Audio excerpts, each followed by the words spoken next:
This is News 25 with Deanna O'Donnell and Unette Gentry. News 25, local news you can count on. News is brought to you by J.K. Nelson Law. Call 727-9900 today for your free consultation. If you need a lawyer, you need Nelson. News 25 is also brought to you by Silver State Health, Pahrumps exclusive pediatric care clinic. Call 775-505-1214 for an appointment. Welcome and thanks for joining us. I'm Deanna O'Donnell. And I'm Unette Gentry. It's Tuesday, March 2nd. Well, the Southern Nevada Health District has announced that beginning today, March 2nd, vaccine eligibility at locations in Clark County will be expanded to all groups within the frontline community support and frontline supply chain and logistics. Residents outside of Clark County can get vaccinated in these locations. In addition to people in these occupational categories, groups currently eligible to receive the vaccine include people 65 years of age and older, healthcare workers, and those in the public safety and security frontline group. Groups now eligible include frontline community support, essential public transportation, frontline supply chain and logistics, agriculture and food processing, end-to-end essential goods supply chains, including manufacturing, transport, distribution, and sale of essential items, utilities and communications infrastructure, Nevada Department of Transportation and local emergency road personnel, frontline airport operations, and other essential transportation. First dose appointments are available at the Southern Nevada Health District and partner locations, including Cashman Center and the Las Vegas Convention Center. Additional clinic locations and the link to make appointments can be found at snhd.info/COVID. A state-administered call center is available to answer questions and assist those who may need help making those appointments. The call center is open 7 days a week from 8 a.m. until 8 p.m. You can give them a call at 1-800-401-0946.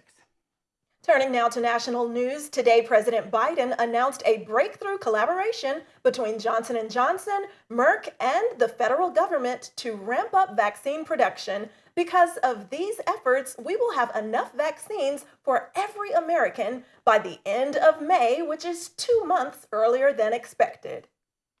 Well, an early morning fire at a home on Dyer Road here in Pahrump destroyed a garage and several vehicles inside. The State Fire Marshal's office is now investigating. As Pahrump Valley Fire and Rescue Chief Scott Lewis tells News 25, authorities are trying to determine if there's a connection between this fire and other activities in the area earlier Monday night. Around 1:30 in the morning, we were dispatched a report of a structure fire. We immediately confirmed that it was a working structure fire with the initial reports of multiple explosions and a well-advanced fire conditions.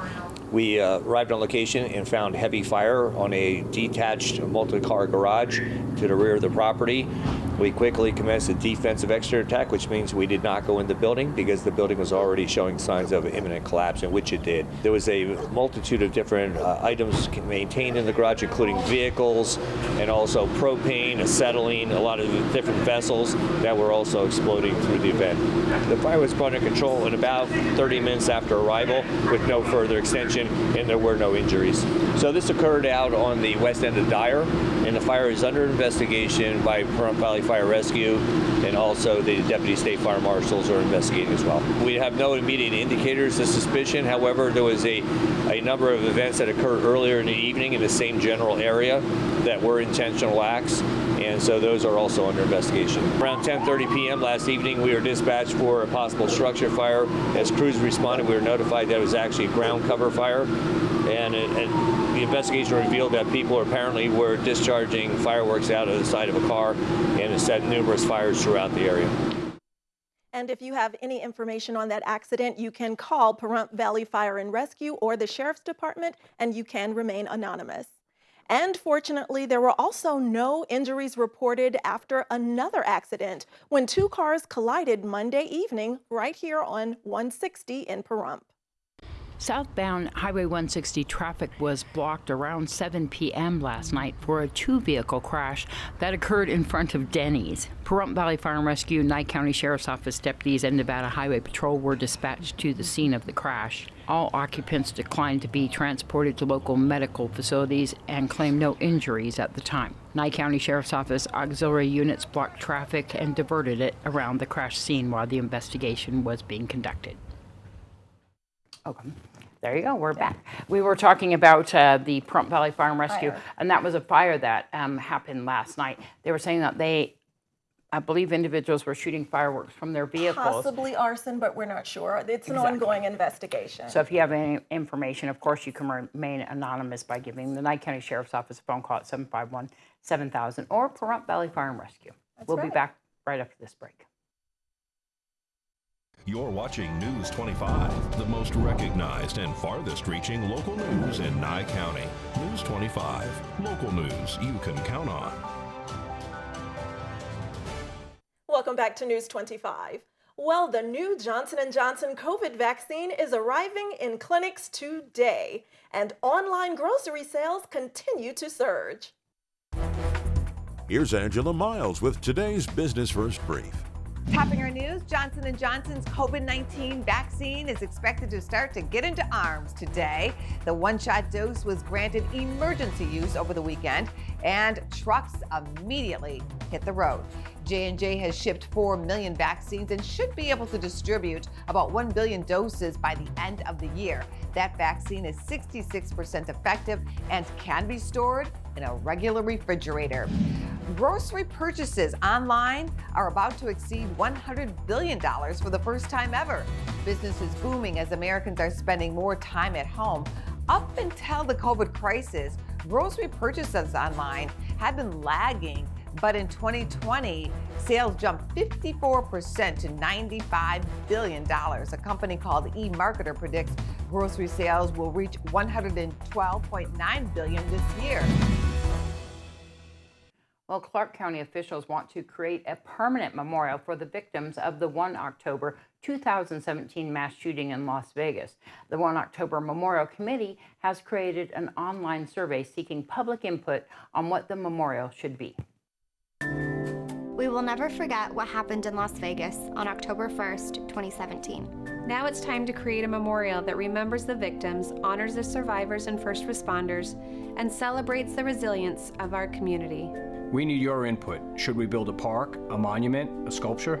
Please visit clarkcountynv.gov/1 October Memorial to take our survey. Your input will help us to create a memorial to remember. And business owner Michael Tunis stands ready to answer questions and concerns about his new business at the recent Board of County Commissioners meeting. Sheriff Worley chaired the agenda item, sitting as the Nye County Licensing and Liquor Board at the meeting. The commissioners took no time to deliberate the approval of a liquor license for a new Pahrump establishment. Once determined that all of the paperwork was in order and background checks were complete, the motion to approve awarding a packaged liquor license to Rhinestone's Country Bar and Dance Hall passed. The establishment is located at 1700 South Pahrump Valley Boulevard. Well, human rights advocates are applauding a new Biden administration policy to allow children who remain in the U.S. custody after being separated from their parents at the border to reunite with them in the United States or in their country of origin. Under President Donald Trump, parents were deported without their children, and hundreds of kids remain in U.S. care. The Department of Homeland Security is expected to release more details of the policy in the coming weeks. The UNLV Immigration Clinic recently helped a family regain custody of a child that does not currently represent any of the families still trying to reunite. And News 25 has been following several cases making their way through district court. Missy Kohler has that update for you now. March 8th will be a busy day in court. News 25 has been following several cases that will appear in Judge Lane's courtroom. Cole Ingleson is due for sentencing on Monday. Ingleson was found guilty for first-degree murder for the death of 3-year-old Yesenia Camp. Camp was beaten to death on July 15, 2017. The case was tried by District Attorney Chris Arabia, and the jury deliberated for roughly 2 hours before reaching a verdict. Ingelson's attack on the child caused numerous injuries, including a skull fracture, hemorrhages in both eyes, lung damage, along with dozens of bruises and other injuries all over her body. Yesenia's older brother and sister both spoke at a pre-sentencing hearing, and many others of her family are expected to speak on Monday. Prosecutors are seeking the maximum penalty of life in prison without the possibility of parole. Nicholas Von Alst has a calendar call on March 8th, although the defense said that they have received an offer from the state in the case, and they'd asked for a continuance so that it could be discussed. Von Alst is facing a charge of felony murder for his role in a robbery gone bad. Von Alst was arrested for an incident on June 24, 2020, in which he and Kyle Bickerstaff were allegedly going to buy a gun from a juvenile. A fight occurred in which resulted in gunfire that killed Bickerstaff. A murder during the commission of a crime allows for the co-conspirators to be charged with felony murder. While in this case, it was the juvenile that fired the gun that killed Bickerstaff, it was determined that he acted in self-defense. As of news time, we are still awaiting Judge Lane's decision on the defense's writ of habeas corpus. They say that the charge of felony murder does not apply in this case because Von Alst did not fire the weapon that resulted in the death of Bickerstaff. He was merely an accomplice. Ashley Wynn and her defense team are on the Monday docket. Wynn's defense team is calling this a post-conviction matter. They are calling into question her representation by attorney Tom Gibson and Adam Vanderhaven, challenging the validity of the conviction due to ineffective counsel by the two. Wynn is expected to appear via closed-circuit television from jail. Wynn was found guilty in 2019 for DUI causing death and DUI causing substantial bodily injury. After a night of drinking, Wynn ran a stop sign in the early morning hours of September 24, 2016, and collided with the vehicle at the intersection of Dandelion and Honeysuckle Streets. The crash killed Christine Weir and seriously injured Weir's fiancé, Brian Schwan Weir. The matter is set to be heard Monday at 11 a.m. And Brett Linder will be arraigned on Monday. Currently a resident of Tonopah Jail, Linder's arraignment on charges are stemming from 2 arrests. Linder was arrested on August 22, 2020, after an alleged attack on his girlfriend. Deputies responded to Pahrump address for a report of a domestic battery in progress. The victim told deputies that an argument between the two turned physical. The victim packed a backpack in an attempt to leave when Linder allegedly took a cased gun from her. Linder was later arrested for domestic battery and grand larceny of a gun. Linder was arrested again 3 days later after a report of a burglary. The victim said she had returned home to find her home ransacked. Several guns, cash, and jewelry boxes were taken. During the investigation, deputies made contact with Linder on his other case. He was allegedly found to be in possession of several of the items that were stolen in the burglary. He is facing charges of burglary while in the possession of a gun, grand larceny of a gun, and possession of a gun by a prohibited person. This arraignment was rescheduled from February 22nd. Linder also has cases pending in Justice Court. That's it for your court report today. I'm Missy Kohler.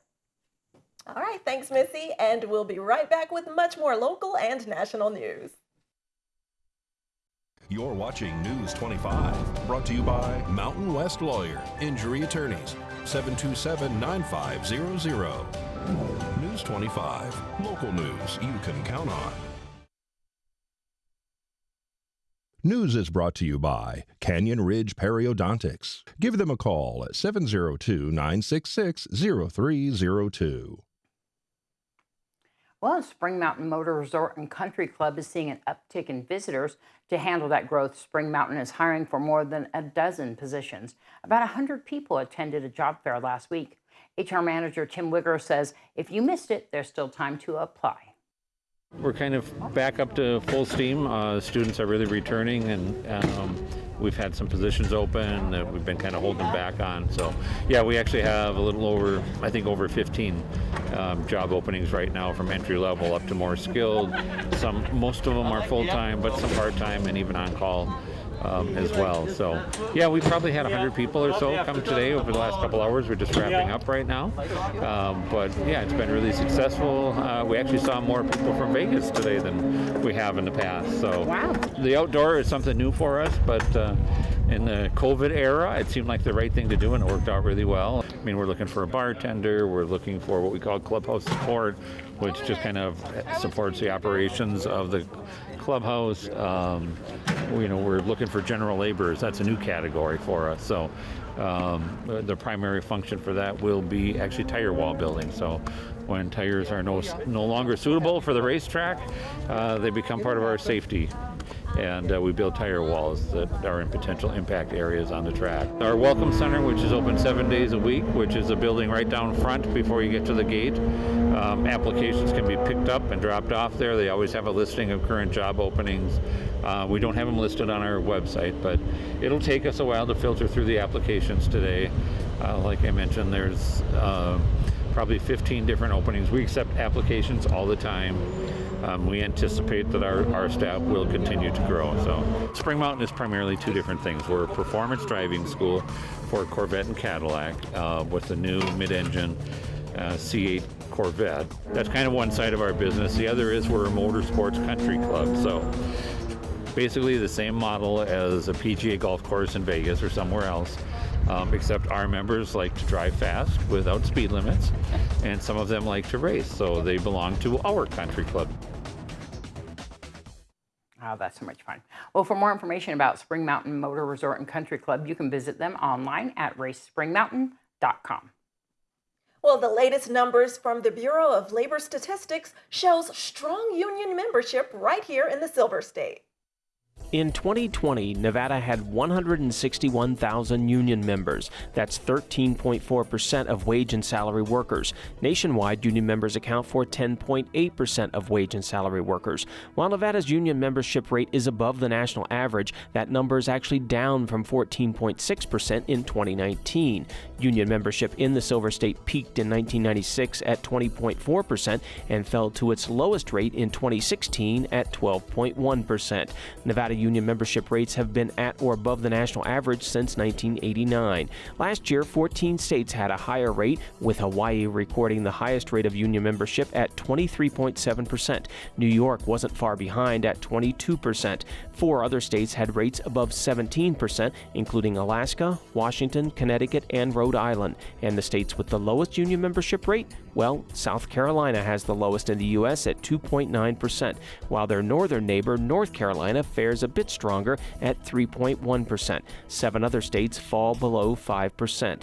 According to data from the Bureau of Labor Statistics, union workers earn more money. The BLS says a full-time union worker earns $1,144 a week. That compares to $958 a week for a non-union worker. Thanks so much to Brad Francis for that report. Well, COVID-19 can impact anyone, but smokers face an uphill battle when fighting the virus. Recent research shows people who smoke have a higher risk of hospitalization and death from the disease. We saw that the more an individual smokes, the more likely that person is going to be hospitalized when he or she gets infected with COVID. Researchers studied more than 7,000 people with COVID-19. Results show smokers generally had higher risk for poor outcomes. Heavy smokers, who were categorized as people who smoked 1 pack of cigarettes per day for more than 30 years, had the highest risk. In fact, heavy smokers were nearly 2.5 times more likely to be hospitalized, and risk of death was nearly twice as likely when compared to people who never smoked. Dr. Joe Zane is a respiratory specialist with Cleveland Clinic and led the research. He hopes study results help motivate smokers to kick the habit. People who have good outcome from COVID are people who are fit and healthy. And if smoking is something that you've been entertaining to stop for a long time, I think that's another reason why you should stop smoking. Dr. Zane says it's never too late to stop smoking. He encourages talking to a medical professional about programs and products that may help you quit. Complete results can be found in JAMA Internal Medicine. Attention all quilters. It might feel good for you to get out of the house and see the creativity of others. The Clark County Museum will feature Soft Focus, 24 quilts that were created by local artists based on photographs from the Clark County Image of Library, Southern Nevada Photographs. The quilts were created by regional fabric artists and were invited from various clubs and organizations to show their art and put it on display. That exhibit will be from March 19th through June 21st, and admission is only $1 for children and only $2 for adults, and everyone must wear a mask. For more information, you can visit clarkcountynv.gov/museum. News 25 WeatherCam is brought to you by Lerner and Rowe Injury Attorney's Office in Pahrump. In a wreck, need a check? Call 702-877-1500. Looking outside, look at that. That is a beautiful shot of that sun over the mountains surrounding Pahrump. Look at that beautiful sky. We can't see a cloud in that direction. But we'll take a closer look at our forecast and see what else is in store on the horizon right after this break. News 25 weather is brought to you by Dairy Council of Nevada. The splash of cream in your coffee, the dollop of sour cream on your burrito, the melted toasty cheese on your pizza. Undeniably delicious, undeniably dairy. Enjoy what's real. Good evening, Nevada. It's John Kohler from the KPVM Channel 25 Weather Studios. And how are you this fine Tuesday? Did you make it on through? They're making it through from Fernley all the way down to Goldfield on nothing but 59 degrees average temperatures on the high side and lows in the mid-20s. Down to Beatty, get a little bit warmer, 65 degrees. Ambergos and Vegas, you're very close at 70-degree highs. Lows at night in the upper to mid-30s. And Death Valley, you're all the way up to 78 degrees, 47 for a low. Here in the Paradise of Pahrump, well, it's just wonderful, don't you know? Every day, 65 degrees, current temperature, 69 was our high today. A little bit humid, not too much, just actually a little bit bone dry, 10% humidity as the sun rose this morning gloriously at 6:12 a.m. And it will set in just a few minutes, 5:40 p.m. Just get done with the news. Once you get your lawn chair, head on outside and enjoy that. Temperatures sliding down to about 39 degrees tonight, humidity picking up to about 20%. And as we head on into the week, what do we got? Well, immediately tomorrow, lots of wind, 22 mile per hour average wind speed. Temperatures up to 67, and Friday, winds coming down. Actually going to be a beautiful Friday, 74-degree temperatures on the high side, lows at, upper 40s. And then the wind starts hitting Saturday, Sunday, Monday, Tuesday. It's going to be back with a vengeance. Temperature's going to be sliding on down the scale. We'll end up about 60 degrees on next Tuesday for a high temperature, and lows at night in the low 40s and upper 30s, but that's all right. Things to look forward to as we head on into the weekend. I'm looking forward to that Friday. That looks good. Look at that Friday. Looks pretty good. All right, back to the desk. It's Unette and Deanna. All right, thanks so much, John. Skirting the 60s and 70s. I can deal with that. Yeah, it's pretty good.